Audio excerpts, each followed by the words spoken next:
Vous avez un autre choix à faire en commençant votre récit, c'est le temps de la narration. Une fois que vous avez choisi votre temps de narration, vous ne pourrez plus en changer. Alors il n'y a que deux choix vraiment possibles. D'un côté il y a le présent et de l'autre le passé. Alors on va voir les avantages et les inconvénients de l'un et de l'autre. Tout d'abord le présent. Donc le présent c'est je parle, je marche, ceci ou le personnage fait ci, fait ça. Donc vraiment avec un temps présent où vous décrivez l'action en utilisant le présent. C'est globalement vu comme un temps moins littéraire et qui était moins utilisé par le passé que le passé. Donc c'est un temps qui fonctionne, je trouve, très bien, qui a beaucoup d'intérêt aujourd'hui aussi. C'est un temps qui est dynamique, qui permet facilement de se mettre dans la peau du personnage parce qu'on vit l'action en même temps que lui. Quelque part, ça fait une distance en moins entre le personnage, entre le narrateur et le lecteur. Globalement, dans l'esprit du lecteur, quand on est au présent, l'action se déroule en même temps. Et ce qui fait qu'il y a une immersion supplémentaire qui fonctionne très bien.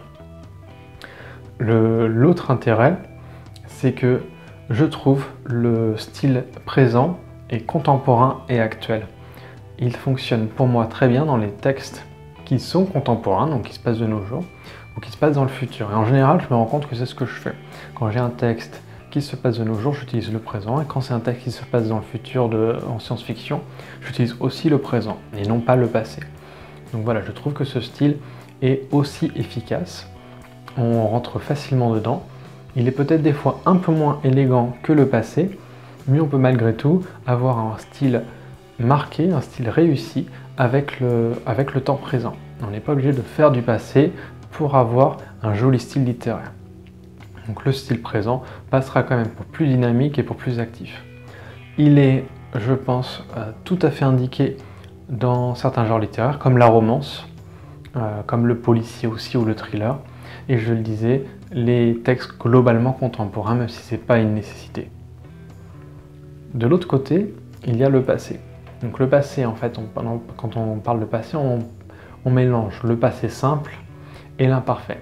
Le passé simple, c'est il fit, l'imparfait, c'est il faisait. Voilà. Globalement, le temps passé est plus élégant, plus raffiné, plus fin que le présent. Ça donne à votre texte un côté plus littéraire. Et ça peut être un choix qui vaut vraiment la peine, parce que si vous êtes plus à l'aise avec des textes qui sont littéraires et qui ont cette fibre-là, ça vaut vraiment la peine d'écrire au passé.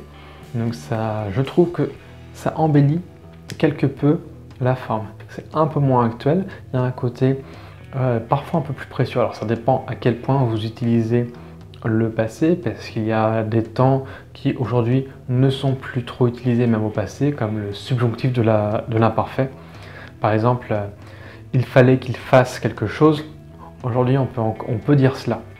En théorie, c'est un temps qui est faux.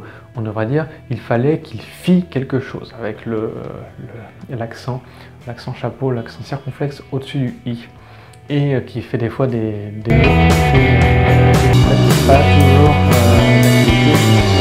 souvent se retourner vers un Becherel pour trouver le bon mot au subjonctif imparfait. Donc voilà, il y a des niveaux de complexité dans le passé qui sont plus ou moins marqués.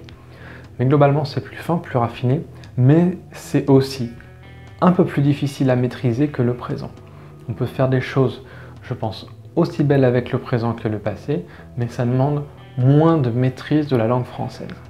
Par contre, avec le passé, on peut vraiment s'amuser avec les niveaux de langue, avec le niveau de langage.